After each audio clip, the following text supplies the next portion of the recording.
Hello family, welcome back. आज हम department Q movie series की सेकेंड मूवी को हिंदी में एक्सप्लेन करने वाले हैं, जिसका नाम है द एब्सेंट वन। यह मूवी भी the keeper of lost causes की तरह ही जिससे एडलर ओल्सेल की सेम नाम की नोवेल पर आधारित है, जिसकी IMDb रेटिंग है 7.1 स्टार आउट ऑफ 10। तो चलिए दोस्तों, विदाउट वेस्टिंग मच टाइम हम अपने वीडियो को शुरू करते हैं।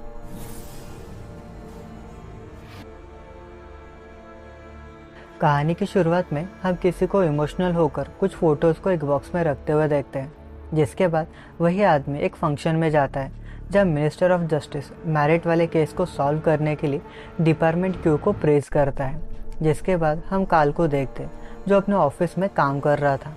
यह असद आकर उसे अपने नए सेक्रेटरी से मिलने ले जाता है। यह न्यू सेक्रेटरी रोज़ असद को पहले से ही जानती थी। अब थोड़ा चिल आउट करने के लिए काल ऑफिस से बाहर आता है, जहाँ वही बंदा जिसे हमने मूवी की शुरुआत में देखा था काल को अपना केस देखने को कहता है। अब रात को काल को कॉल आता है, जहाँ उसे पता चलता है कि वही बंदा जिसे कुछ देर पहले ही वो मिला था वो मर गया है। एक्चुअली उसने सुसाइड कर लिया होता है। उसका नाम हेनिंग था, जो कि फॉर्मर पुलिस ऑफिसर भी था, एंड उसके दोनों बच्चों का मर्डर के बाद से ही वो काफ़ी परेशान रहता था। यहाँ काल को फाइनली वो बॉक्स मिलता है जिसमें उसके दोनों बच्चों की फ़ोटोज़ थी, जो कि मूवी की शुरुआत में वो पैक कर रहा था, एंड वो काल को इसी केस को देखने के लिए बोल रहा था। अब काल उस बॉक्स को ऑफिस ले आता है एंड केस पर काम शुरू करता है। एक्चुअली हेनिंग के थॉमस एंड मरी नाम के ट्विंस बच्चे थे, जिन्हें चाकू से स्टैब करके मार दिया गया था, एंड मरी के साथ मारने से पहले कुछ गलत भी किया गया था। पर कुछ दिनों बाद एक जेम्स नाम के आदमी ने अपना क्राइम कन्फेस कर लिया था, पर हेनिंग को स्टिल उस पर शक था। एक्चुअली इस केस में जेम्स को डबल मर्डर के लिए सिर्फ 5 साल की सज़ा हुई थी, एंड 3 साल बाद ही उसे रिलीज भी कर दिया गया था। एंड मोस्ट इम्पोर्टेंटली इस केस में जेम्स का लॉयर था बेंट नाम का आदमी, जिसने आज तक सिर्फ सेलिब्रिटीज़ एंड बिलियनियर्स के लिए ही केसेस लड़े हैं, एक्सेप्ट जेम्स, क्योंकि जेम्स तो एक मिडिल क्लास फैमिली से बिलोंग करता था। अब काल एंड असद जेम्स से मिलकर उससे पूछताछ करते हैं, जहाँ वो नोटिस करते हैं कि उसके पास काफ़ी एक्सपेंसिव गाड़ियाँ भी है। अब सीन शिफ्ट होता है डेटलीव पर, जो थॉमस एंड मरी के साथ बोर्डिंग स्कूल में पढ़ता था। डेटलीव की वाइफ थेल्मा उसे किसी फ्रैंक नाम के आदमी के साथ चीट कर रही थी, जिसके फ़ोटोज़ उन्हें एक आदमी देता है। तभी उसे जेम्स का कॉल आता है, जो पुलिस के बारे में उसे इन्फॉर्म करता है।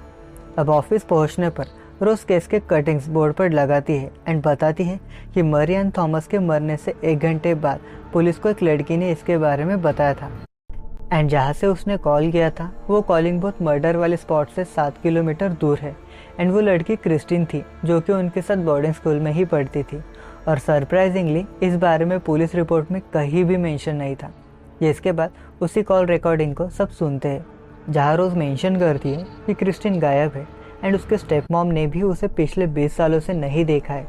अब हम किमी को देखते हैं, जिसे हम इससे पहले द चेस्टनट मैन सीरीज़ में भी देख चुके हैं। अगर आपने इस सीरीज़ को नहीं देखा है तो आप मेरे इस चैनल पर उस सीरीज़ को भी देख सकते हो, जिसका लिंक मैंने आई बटन एंड डिस्क्रिप्शन में ऑलरेडी मेंशन कर दिया है। बैक टू प्रेजेंट, क्रिस्टिन यहाँ काफ़ी बुरी हालत में होते हैं, जिसे हम यूजुअली किमी भी बोलेंगे। तो उधर काल एंड असद क्रिस्टिन यानी किमी के स्टेप मॉम के पास जाते हैं, जिससे उन्हें पता चलता है कि स्कूल में एक फिजिक्स टीचर ने किमी के साथ कुछ गलत काम किया था। जिसके बाद ये दोनों स्कूल में उसी टीचर से मिलते हैं, जहाँ वो बताता है कि सब किमी की मर्जी से ही हुआ था, एंड बाद में उसे फंसाने के लिए किमी ने चिल्ला के सबको बुलाया था। जिसके बाद उसे एक और केस जो कि फेसमार्क फॉरेस्ट में हुआ था उसका भी दोषी माना जा रहा था।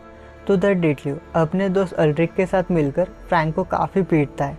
उधर कोई उसे ढूंढ रहा है ये किमी को पता चल जाता है, जिससे एक ट्रेन के कंपार्टमेंट में जहाँ वो सबसे छुप कर रह रही थी वह छुप जाती है। तो उधर काल एंड असद को इन्वेस्टिगेशन से पता चल जाता है कि जिस फेंसमार्क फॉरेस्ट केस के बारे में क्लास बात कर रहा था उस लड़की के साथ भी गलत काम संडे के दिन ही किया गया था, and according to that girl culprit के साथ एक लड़की भी थी। एंड दोनों केसेस में एक ही सिमिलरिटी थी कि दोनों केसेस संडेज को हुई थी, एंड दोनों भी बोर्डिंग स्कूल के पास वाले जंगल में। अब इन्वेस्टिगेशन से उन्हें और बंच ऑफ केसेस का पता चलता है, जो बोर्डिंग के पास वाले एरिया में ही संडे को ही हुए थे। अब काल एंड असद डेटलीव से मिलते हैं, एज किमी स्कूल में उसकी GF थी। यहाँ काल वॉल पर अल्ड्रिक एंड बेंट के डेटलीव के साथ वाली फ़ोटोज़ को भी देखता है। जिसके बाद डेटलीव का आदमी किमी को ढूंढ लेता है एंड उसे मारने लगता है, जिससे किसी तरह बचकर किमी टीना के घर पहुँचती। जब उसके घर में ड्रग्स देकर वो समझ जाती है कि टीना ने ही उस आदमी को उसका पता बताया था, जहाँ ओवरडोज से टीना की मौत हो जाती है। अब वह काल एंड असद भी पहुंच जाते हैं, पर तब तक किमी वहां से भागने लग जाती है। पर काल भागकर किमी को पकड़ने की कोशिश करता है, जहाँ किमी काल को पाइप से मारकर भाग जाती है। यह टीना के घर में काल को एक अनबॉर्न बेबी का फेटस भी मिलता है। अब एक फ्लैशबैक से हमें पता चलता है कि फिजिक्स में फेल होने से डिटलेव को क्लॉस पर गुस्सा था, जिसका बदला लेने के लिए ही उसने किमी को क्लॉस को फंसाने को कहा था। जिसके बाद किमी, डिटलेव, जेम्स एंड अल्ड्रिक सब मिलकर हर संडे को वुड्स में किसी न किसी को मारते थे, वो भी बस फन के लिए, जिसके दौरान किमी प्रेग्नेंट भी हो गई थी। एंड वो वही अनबॉर्न बेबी था जो काल को टीना के घर पर एक बैग में मिला था। बैक टू प्रेजेंट होश में आने पर काल सबसे पहले असद को किमी के बारे में पूछता है, जहाँ पता चलता है कि जेनफर्ड्स हॉस्पिटल में 16 जून 1994 को एक यंग गर्ल खून से लथपथ आई थी, जिसे काफ़ी बुरी तरह से मारकर उसके साथ गलत भी किया गया था। वो 4 महीनों की प्रेग्नेंट भी थी एंड बेबी मरा हुआ था, पर डॉक्टर के बेबी को बाहर निकालने के बाद वो बेबी को लेकर वहाँ से भाग गई थी। एंड ये सब हुआ था मरी एंड थॉमस के मर्डर के एग्जैक्टली 4 दिनों बाद। कुछ देर बाद उन्हें किमी का पता चलता है, पर वहाँ पहुँचने पर किमी वहाँ से भी जा चुकी थी। पर अच्छे से चेक करने पर काल को वहाँ किमी का पुराना वांटेड वाला पैम्फलेट मिलता है। तो उधर किमी गेटअप चेंज करके डिटलेव के बंदे से मिलती है एंड उसे मार देती है। पर डिटलेव के घर पर पुलिस किमी को पकड़ लेती है, एज उन्हें पहले से पता था कि वो डिटलेव को ही मारने जाएगी। पर किमी के डिटलेव को लिखे लेटर्स बेंट उन्हें देता है, जिनमें किमी ने लिखा था कि वो डिटलेव को मारना चाहती है, जिससे पूरा केस अब उल्टा पड़ गया था, क्योंकि जज अब किमी पर ही केस चलेगा। अब काल किमी से मिलता है, जहाँ उसे पता चलता है कि अल्ड्रिक अपने विक्टिम की चीज़ों के साथ लाइक क्लॉथ्स, ज्वेलरी और हेयर के साथ सोता है। अब काल एंड असद चुपके से अल्ड्रिक के घर में घुसकर उन चीज़ों को ढूंढने का प्लान बनाते हैं। अब असद डिटलेव की वाइफ थेल्मा से मिलकर उसे सभी विक्टिम्स की फ़ोटो दिखाकर उनकी हेल्प करने को कहता है, जहां उनकी हेल्प करने के लिए थेल्मा अल्ड्रिक से मिलने बुलाती है। उधर अल्ड्रिक के बाहर जाते ही काल एंड असद घर में घुसते हैं, पर घर में सेंसर एक्टिवेट हो जाता है, जिससे सिक्योरिटी एजेंसी इस बारे में अल्ड्रिक को कॉल करके बताती है, जिससे अल्ड्रिक घर के लिए निकल जाता है।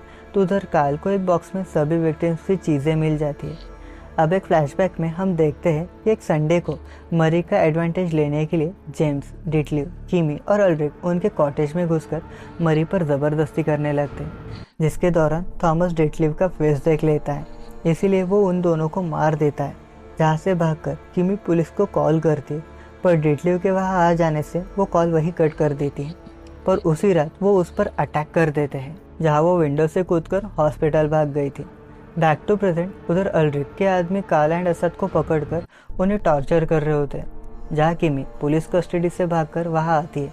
यह डिटलेव भी आ जाता है, जिससे एक फाइट के बाद किमी पकड़कर बांध देती है, जिसके बाद वो इस जगह को आग लगा देती है एंड खुद भी उस आग में मर जाती है। मूवी के आखिरी सीन में दिखाया जाता है कि डिटलेव एंड अल्ड्रिक ही असली क्रिमिनल्स है, जिसके बाद रोज केस के सभी कटिंग्स बोर्ड पर से उतार रहे होते हैं, जिसके साथ ही ये मूवी यही ख़त्म हो जाती है। दोस्तों, ये था इस मूवी सीरीज़ का सेकंड वाला पार्ट, जो कि बहुत ही अच्छा क्राइम थ्रिलर मूवी है। अगर आपको इसका थर्ड वाला पार्ट देखना है तो प्लीज़ मुझे कमेंट करके नीचे ज़रूर बताइए। थैंक यू दोस्तों।